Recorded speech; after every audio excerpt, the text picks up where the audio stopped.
Fear your past. It fears what you haven't realized about yourself yet.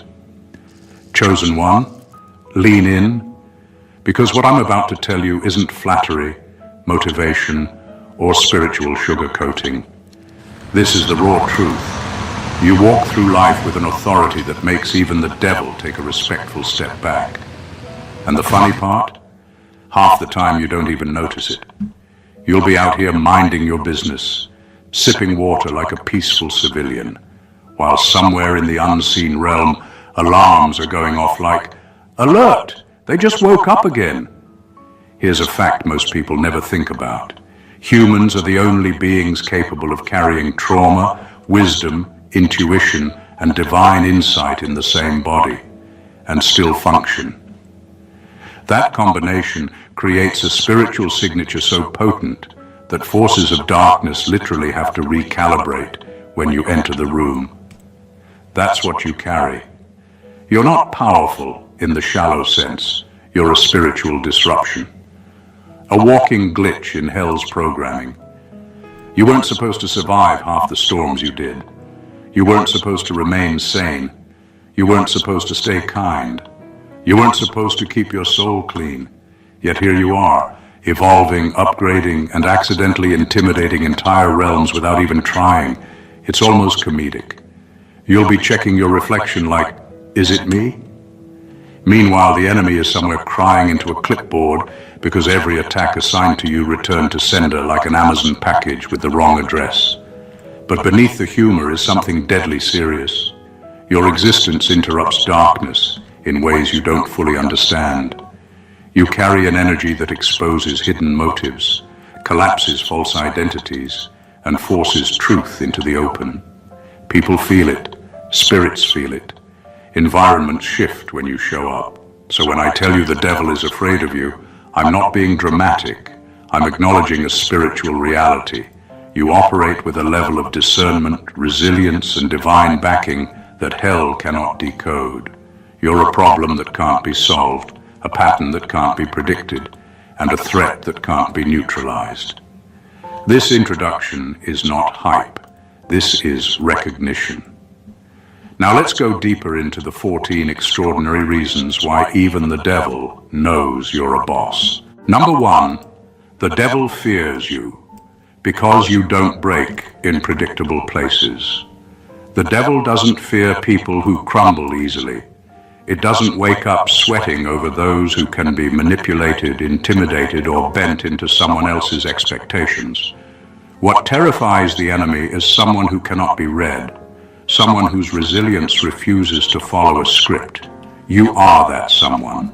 You've been through storms that would have destroyed most people, but instead of falling apart, you learned, adapted, and evolved in ways that no one could predict. Every time life threw betrayal, manipulation, or deception at you, you didn't respond in a way that was expected. You didn't scream, you didn't lash out, you didn't cry helplessly. You became strategic, you became aware, you became untouchable in ways most can't even comprehend. The patterns that darkness relies on are simple. It counts on fear, on insecurity, on repeated behaviors. It thinks it understands people because most people react the same way under pressure. But you don't. You refuse to fit the mold. Every time it thought it had you mapped, you shifted, changed, and turned its own plan against it. That unpredictability is what makes you dangerous. The enemy cannot anticipate your next move because you refuse to be trapped by expectation. You don't break where it expects you to break, and that is exactly why it's afraid. Your resilience is not just mental or emotional, it's spiritual. You carry a clarity that allows you to see attempts at manipulation before they fully form. You carry a strength that converts attacks into lessons and weaknesses into weapons. Every trial, every confrontation, every subtle attack only sharpened your instincts and fortified your spirit. The devil doesn't fear the pain you've endured. It fears the way you transformed it into an untraceable advantage. It fears that you are now operating on a level it cannot infiltrate, predict, or control. You have become a living anomaly, a person who cannot be cornered, a spirit that refuses to follow the rules set by darkness. And that is exactly why it has to keep its distance, because someone who doesn't break in predictable places cannot be defeated. Number 2, your presence disrupts every environment. Because you carry an energy that forces truth out of people. Some people walk into a room and blend in. You walk into a room and everything shifts. Conversations change, eyes move differently, and people who were comfortable become suddenly uneasy. It's not because you're loud or trying to be noticed. It's because your energy exposes what's real and what's fake without you lifting a finger. People who carry hidden motives can't maintain their facade around you. Their smiles start shaking. Their tone gets weird. Their confidence drops a few levels. It's like something inside them refuses to let them pretend in your presence. Your spirit demands authenticity, whether they like it or not. You don't have to confront anyone for the truth to spill out. You don't have to interrogate. You don't have to study their body language. People reveal themselves around you because they feel seen, not by your eyes, but by something much deeper. It's like you trigger an internal alarm in people who are used to hiding behind masks. They feel exposed because your energy doesn't tolerate illusions. You're not judging them, but your very existence disrupts whatever false identity they're trying to portray. This is why certain people avoid you, not because you've done anything wrong, but because being around you makes them uncomfortable with their own shadow. Some will make excuses, some will gossip, some will act standoffish. They're not reacting to you, they're reacting to the truth your presence forces them to acknowledge. People who lack integrity start fumbling. People who lie casually start tripping over their words. People with secret envy start leaking jealousy they swore they were hiding. Your presence acts like spiritual light, gentle but impossible to ignore. It dissolves the fog people try to hide behind. You don't expose them intentionally. It happens naturally because your spirit operates on a frequency where pretenders can't survive. This is why the enemy fears you. Not because you go looking for truth, but because truth cannot help but reveal itself around you. You bring clarity without announcing it. You bring exposure without effort. You bring alignment without force. And that kind of presence is rare and deeply threatening to anything built on deception. Number 3, the attacks intensified. Because you're a threat they can't convert, control, or corrupt. The enemy doesn't fear someone who can be bought, intimidated, or manipulated. It fears someone who cannot be touched at all. You are that person. From the start, they tried everything: pressure, deceit, distraction, flattery, fear. Every tactic was designed to bend you, to make you someone else, to dilute your purpose. But nothing worked. Not because you were lucky, not because you were stronger than everyone else, but because your core cannot be purchased or broken. You operate from a level of integrity, alignment, and inner authority that simply cannot be compromised. That is terrifying to darkness. When people can't be corrupted, they become unpredictable, and unpredictability is an enemy's nightmare. They thrive on control, influence, and manipulation. When those tools fail, panic sets in. Every lie you refuse to believe, every trap you refused to walk into, every distraction you ignored became evidence of something they could not understand. A person fully immune to their schemes. You became a living disruption. And the attacks intensified not because you were weak, but because you were strong in a way that could not be measured or contained. You don't just resist evil, you turn resistance into a statement. Every time they tried to manipulate you, it exposed their own weaknesses. Every attempt to bend you backfired and revealed just how powerless they were against someone operating from truth and alignment. The enemy feared that your presence alone could unravel carefully laid plans, dismantle manipulative structures, and inspire clarity in others. You became a catalyst for disruption without needing to lift a hand. The more they tried, the more obvious it became that you could not be converted, controlled, or corrupted. And that is why the attacks keep coming, not as a sign of weakness, but as confirmation that you are dangerous in the right way. You are untouchable because your authority comes from within, not from approval, fear, or influence. That level of freedom terrifies forces that depend on control. Your immunity to corruption makes you untouchable, unbreakable, and undeniable. And that is why you are feared. Number 4, your spiritual insight cuts through illusion, and that's why darkness sees you as a liability. You carry the kind of awareness that can't be taught, copied, or faked. It's something built into your spirit, an internal radar that picks up truth even when everything around you is dressed in disguise. You don't get distracted by charm, status, or presentation. You've seen too much. You've been through too much. You learned early that what people show is rarely what they are, and now your discernment penetrates through layers most people don't even notice. This makes you a problem for anyone or anything that survives by staying hidden. Darkness depends on illusions. It depends on confusion, half-truths, and emotional manipulation. It depends on people who can be dazzled by flattery or blinded by pressure. But you can't be fooled by any of that. You can feel when something is off before the first sentence is finished. You can sense danger without evidence. You can tell when someone is masking malicious intentions, even if they smile, compliment, or pretend to support you. Your gift is subtle but powerful. It exposes the truth before the lie gains traction. What makes darkness truly panic is that you don't need dramatic signs to know when something isn't right. Your intuition catches the shift instantly. A strange tone, a forced laugh, a sudden silence, a tiny inconsistency.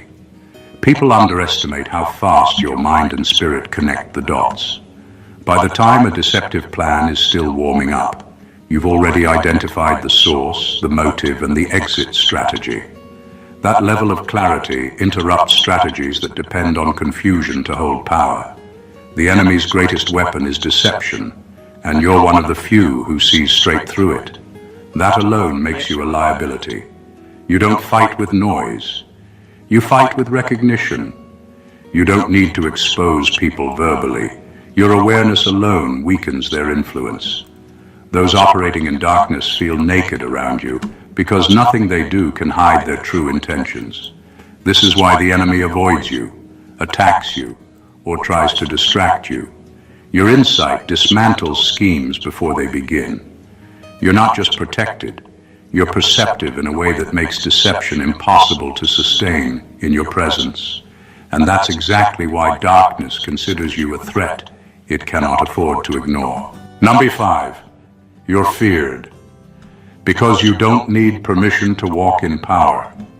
There's something unsettling to darkness about a person who doesn't wait for validation before they move. Most people need an audience to feel confident.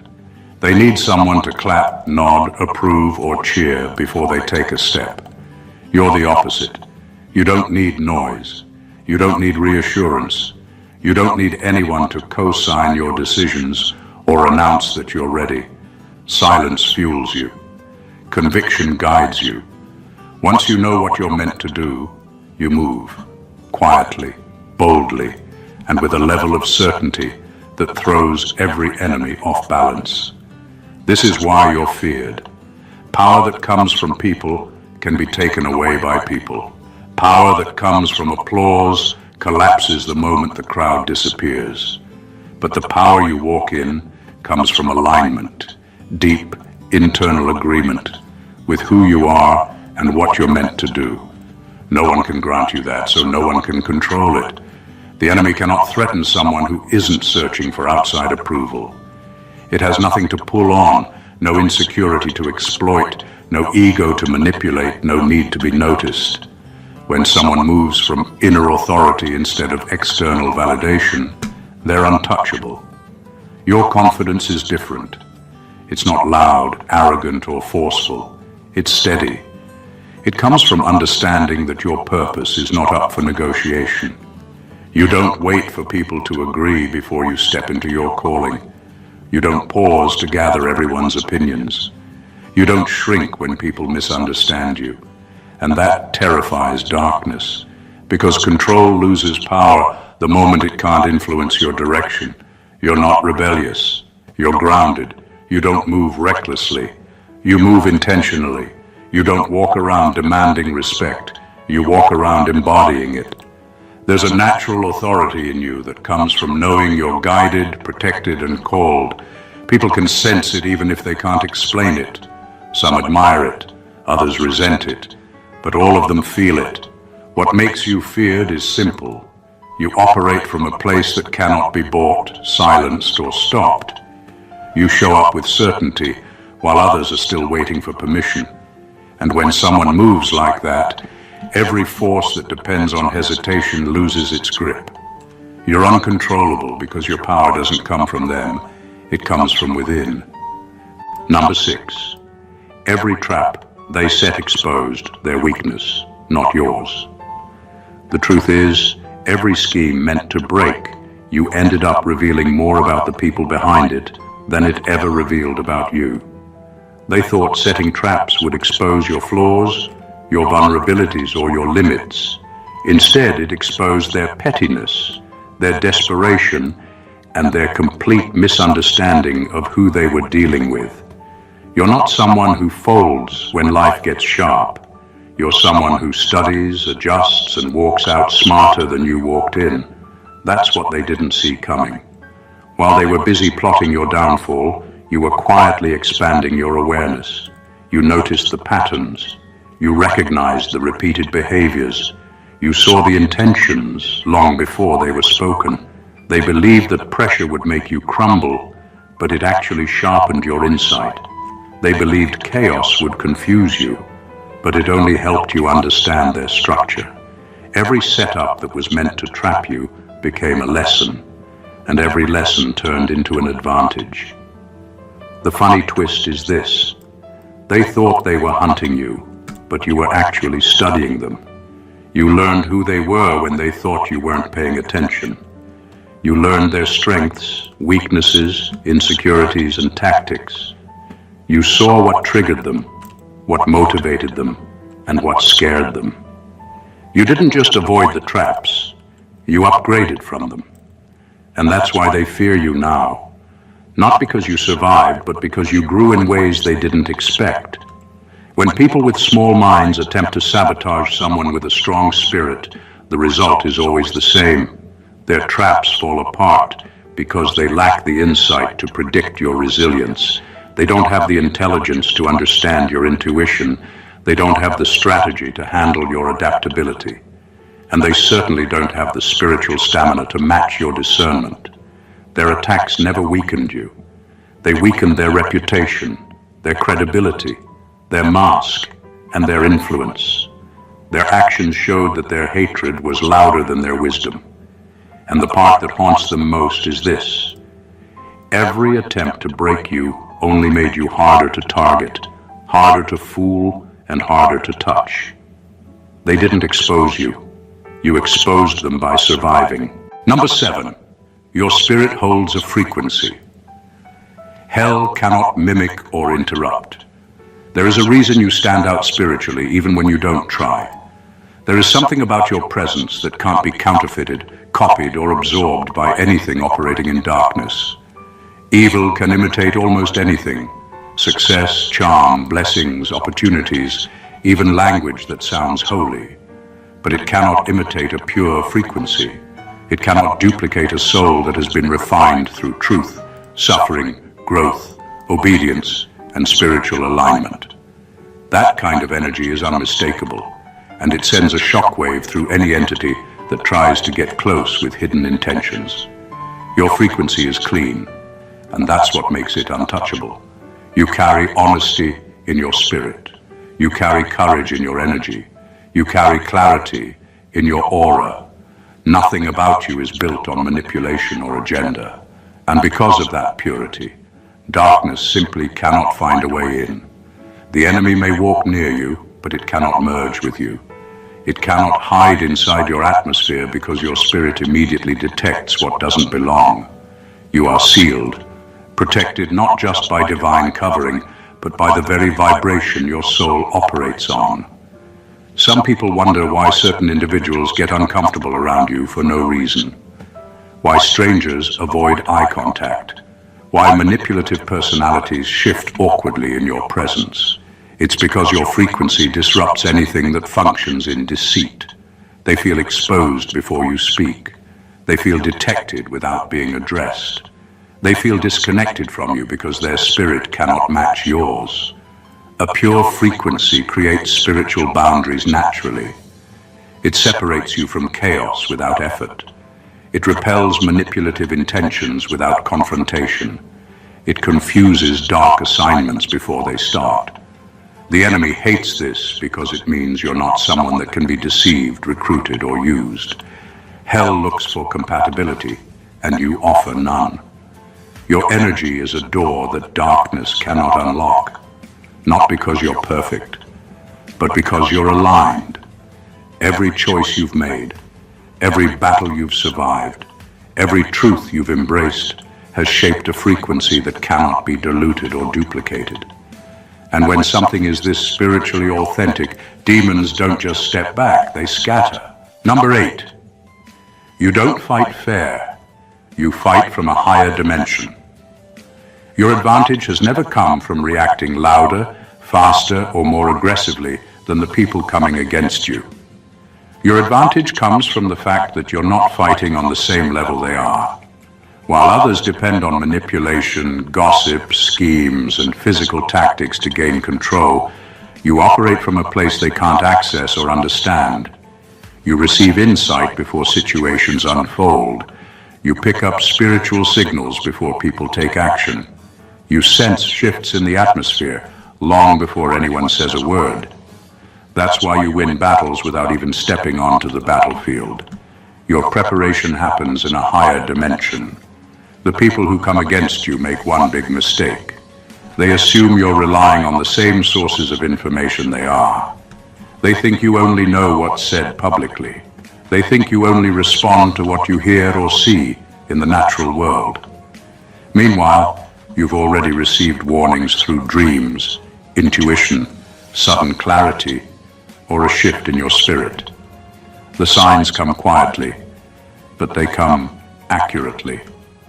By the time someone thinks they're plotting behind your back, you've already adjusted your path, strengthened your boundaries, and protected your spirit. They're playing checkers while you're operating in an entirely different realm. What defeats them is not your aggression, it's your awareness. You don't waste energy confronting every rumor or responding to every provocation. You move with the kind of precision that confuses your enemies. They think you didn't notice. They think you're naive or slow. They don't realize you're 10 steps ahead, guided by intel they don't even know exists. Your silence is strategic, not weak. Your calm is a signal that you've already dealt with the situation spiritually before it ever materialized physically. This is why they consistently lose. Their attacks begin on the ground, but your defense starts in the spirit. Their warfare is late. Yours is early. They fight with emotions. You fight with revelation. They fight with ego. You fight with insight. You're not just operating at a higher level, you're operating in a higher realm. And when your strategy comes from above, everything coming from below automatically fails. Number 9, your anointing doesn't just disrupt generational contracts. It nullifies agreements. Your bloodline didn't even realize it made. You weren't born into your family.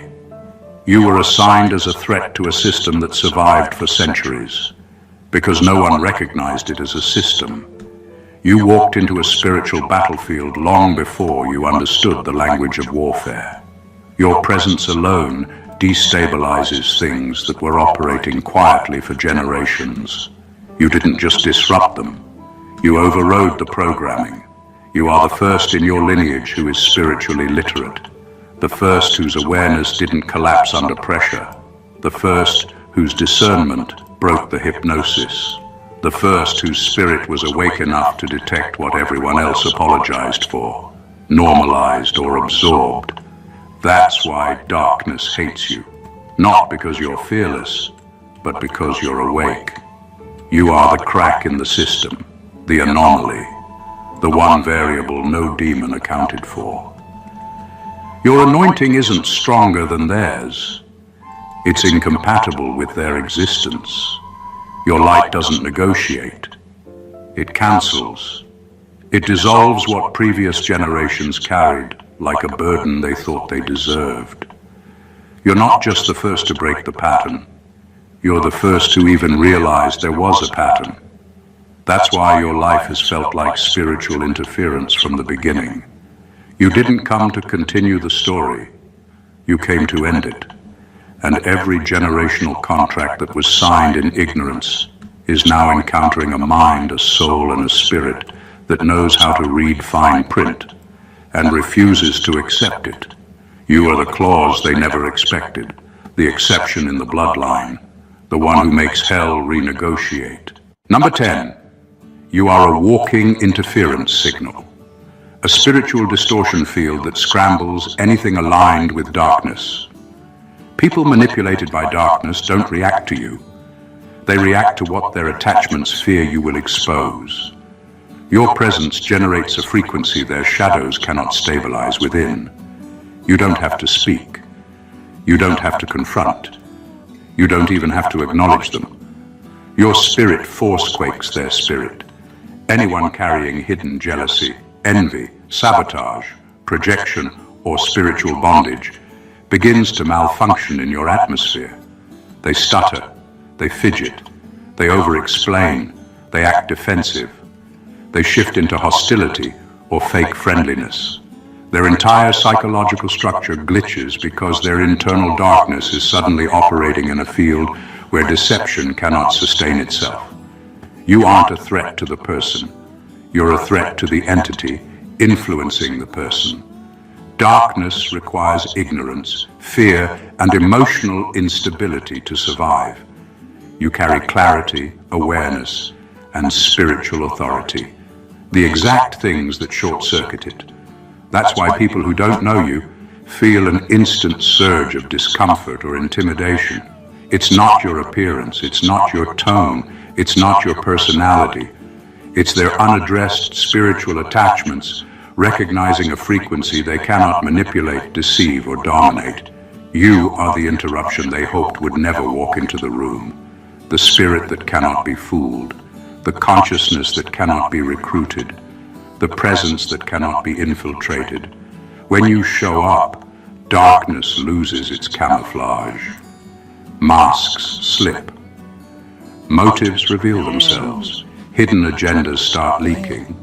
People who were comfortable begin unraveling because your existence disrupts the influence they depended on. That's why enemies you've never met flinch when you arrive. Their demons identify you before their intellect has time to process your presence. You are not just awake. You are a spiritual disruption signal sent to expose what others can only feel but cannot articulate. You don't chase shadows. Your very presence forces them into the open. Number 11. You don't just survive attacks. You turn them into promotions. You've reached a place in your journey where attacks don't break you. They brief you. Every challenge you faced came with information, instruction, and insight buried inside it. The very situations that were supposed to crush your spirit ended up sharpening your senses. You didn't walk out of battles confused or bitter. You walked out with clarity you couldn't have gained any other way. That's why those who tried to sabotage you are uncomfortable now. The harm they plotted became the training that prepared you. Every setback you endured rewired you. You started recognizing motives faster. You stopped second-guessing the signals you felt. You learned how to hear people's truth behind the words they spoke. The fire didn't make you fragile. It made you fluent in human behavior and spiritual warfare. You can now trace the origin of an attack before it fully reveals itself because you've studied the patterns through first-hand survival. People fear individuals who grow from pain because that kind of person becomes impossible to trap. You don't repeat lessons, you extract codes. You don't collapse under pressure, you decode the intention behind it. And once you understand why something was sent, you take authority over how it affects you. That's the part that terrifies darkness. You've mastered the art of benefiting from what was meant to break you. What others call wounds, you call data. What they label trauma, you turned into strategy. Every battle accelerated your spiritual intelligence, expanded your vision, and deepened your resilience. You didn't just recover, you upgraded. You became someone who can't be manipulated by chaos because you've already navigated storms that were designed to bury you. This is why hell grows silent when your name is spoken. You've proven you're not just hard to defeat, you're dangerous to attack. Every attempted downfall only adds another layer to your mastery. You've become the kind of person who rises higher because of the very weapons formed against you. You're not a survivor, you're a strategist, shaped, built, and promoted by every fire you walked through. Number 12. You carry authority. You never asked for, but were born with. There's a certain kind of authority that can't be earned, copied, or rehearsed. It just exists in someone the moment they enter the world. That's the kind you carry. You didn't chase it. You didn't study to impress anyone. You didn't force it or fake it. It simply shows up with you, and people can feel it before you speak. That is what makes darkness nervous. Your power isn't manufactured. It's inherited. It's embedded. It's coded into your spirit in a way no enemy can negotiate with or dilute. You walk with a presence that unsettles insecure people and exposes manipulative people without you trying. You operate with a quiet certainty that comes from having a path assigned to you, not selected by you. And because you're not relying on external validation, nobody can pull you off your course. Your authority isn't dependent on support, applause, or agreement. It's tied to a mission you didn't choose but were built for. And that's why it cannot be stolen or shaken. This is also why you intimidate darkness. You don't move like someone proving themselves. You move like someone fulfilling something ancient, something written long before you understood who you were. You make decisions based on alignment, not approval. You speak truth without needing a crowd to back you. You walk away from situations that others would cling to desperately. That kind of confidence isn't regular confidence. It's spiritual inheritance rising through your actions. People feel this even when they can't explain it. Some respect it, some resent it, some try to compete with it and end up exhausting themselves. But none of them can replicate it. Authority that comes from destiny doesn't need force, it needs recognition. And your spirit recognizes it. Your enemies recognize it. Even the atmosphere shifts when you step into places because your assignment walks in with you. You're not powerful because you want to be. You're powerful because you were born carrying something hell can't override. And you're finally growing into the fullness of it. Number 13. Darkness panics because you don't need to fight to win. You just need to stand. Your power shows up in a way that confuses anything trying to oppose you. It's not loud, it's not dramatic, it's not wrapped in shouting, chaos, or frantic reactions. Your power sits in stillness, and stillness is something darkness has never been able to understand. The enemy is used to people who crumble under pressure, react out of fear, or lose themselves when situations get heavy. But you don't fold. You hold your ground with a steadiness that sends a message without you needing to say a word. There's a depth inside you that refuses to be shaken by temporary storms. You've learned how to anchor yourself spiritually, so the winds that were meant to uproot you end up exposing your foundation instead. You don't need to match the energy of anything sent against you because your strength doesn't come from force. It comes from certainty. You know who you are, and you know who stands with you. When someone has that level of grounded identity, attacks become noise instead of threats. Enemies expect a fight. They expect you to panic, react, retaliate, or crumble.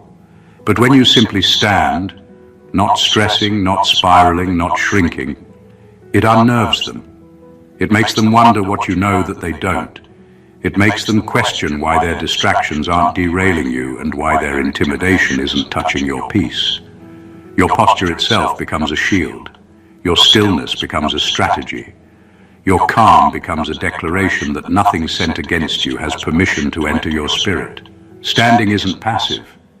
In your case, it's power in its purest form. It's you saying, I'm anchored, I'm covered, I'm not moving from who I am. Darkness panics because it can't move someone who refuses to be emotionally manipulated or spiritually rattled. It can't win against someone who doesn't abandon their position when things get difficult. Your presence carries victory before the battle even starts, because you don't need to outfight anything, you outstand it. And when a person stands with that level of inner authority, every attack loses power the moment it begins. You win by remaining exactly who you are, rooted, aligned, and unshaken. Number 14. You've become the evidence that hell's blueprint failed. There's a reason your existence irritates darkness. You were never supposed to become who you are today. If the enemy's blueprint had worked, you would be stumbling through life wounded, confused, insecure, and spiritually disconnected. That was the intention behind every betrayal, every attack, every season of heaviness, every whisper meant to break your confidence. But something happened that hell didn't calculate. You didn't crumble. You evolved. You sharpened. You woke up. Your growth became the very thing that exposes how ineffective the enemy's plan actually was. You weren't shaped by comfort. You were shaped by pressure. You weren't defined by what hurt you. You were refined by it. The version of you that stands here now is proof that the traps, lies, and psychological warfare didn't land the way they were designed to. And that alone makes you spiritually threatening. You're not feared because you're flawless. You're feared because you're functioning at a level you weren't expected to reach. Hell expected your past to imprison you. Instead, it trained you. It expected certain people to destroy your identity. Instead, they revealed your strength. The enemy expected your emotions to cloud your vision, but they clarified your path. You walked through situations that should have distorted your soul, but they ended up polishing your discernment. You're no longer naive, reactive, or easily pulled off your path. You've become intentional, grounded, and spiritually intelligent. And none of that was part of the blueprint designed against you. Your clarity is a threat because it proves you can't be manipulated. Your peace is a threat because it proves you're anchored. Your discipline is a threat because it proves you're operating with purpose instead of pain. Your rise is a threat because it contradicts every narrative darkness tried to write over your life. And your stability, that's the biggest threat of all. You don't move like someone who barely made it out. You move like someone who learned the playbook of every attack, meant to destroy them. You are living evidence, loud, undeniable evidence, that the enemy miscalculated you. You weren't the weak link. You weren't the easy target. You weren't the one who would break. You were the one who would rise and expose the failure of every plan formed against you. Conclusion, you are the unstoppable reality darkness cannot deny. Look at everything you've walked through, every attack you've survived, every scheme that was aimed at breaking you, and realize this: You didn't just survive. You evolved in ways no one could predict. Every betrayal became intelligence. Every hardship became a strategy. Every attempt to manipulate, deceive, or control you became the very proof that darkness had miscalculated. You are not simply resilient. You are a living demonstration that power, authority, and spiritual clarity cannot be stolen, corrupted, or suppressed. You are a force of alignment and authority, walking through a world that expected weakness and confusion. You carry a frequency darkness cannot infiltrate. You disrupt lies before they form. You outmaneuver attacks without even needing to react. Your presence exposes agendas, destabilizes deception, and forces truth to reveal itself. The enemy doesn't just see you as a threat, it sees you as a living failure of its own design. That's why it panics when you walk into a room, why it hesitates when your name is spoken, and why nothing it sends your way ever lands the way it planned. Your rise isn't an accident, your clarity isn't luck, your authority isn't borrowed. Every trial, every obstacle, every impossible moment was preparing you to stand in a position that can't be shaken, bent, or broken. You are not the survivor who barely made it. You are the strategist, the carrier of destiny, and the evidence that hell's blueprint has failed. You don't need to fight to win. Your standing is victory. You don't need permission to walk in power. Your alignment is authority. You don't need to prove yourself. Your life proves everything. So own it, walk in it, stand in it. Let your presence be the reminder that no one, no force, and no scheme can override a soul operating from truth, purpose, and divine alignment. You are unstoppable because your story isn't written by anyone who tried to destroy you. It's written by the one who created you for such a time as this. If this message hit you at a deep level, make sure to subscribe to the channel so you never miss another revelation designed to awaken your power. Like this video if you feel the energy of your unstoppable authority. Comment below and share your experiences. Let others feel the clarity, the insight, and the strength that comes from walking as a chosen one. Share this with someone who needs to know their presence disrupts darkness and that their rise cannot be denied. Your destiny is too important to keep quiet, and your story is too powerful not to inspire others. God bless you. The showcase is complete. What's activating now is your assignment.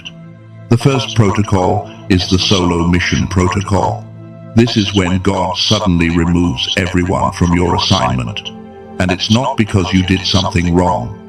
It's because what's coming next requires you to learn how to hear His voice without human confirmation. You've noticed it, haven't you? People you used to call for advice, you can't call them anymore. Not because you're mad at them, but because when you try to explain what you're going through, they don't understand. They mean well, but they can't see what you see. That's not isolation, that's installation. God is installing a direct line between you and Him. No more middlemen. No more needing someone else to confirm what He already told you. The second protocol is the silence protocol. This is when God seems quiet, but He's not absent. He's not talking because He's watching. Watching to see if you'll obey the last thing He said before you heard the next thing. You've been begging for a new word, a new direction, a new instruction. But He already gave you an instruction, and He's waiting to see if you'll do it before He gives you more. The silence protocol is not punishment, it's a promotion. Because leaders don't need constant instruction. Leaders can take one directive and run with it for months. The third protocol is the accelerated timeline protocol. This is when everything starts happening. Fast, faster than you can process, faster than you can plan. Opportunities that used to take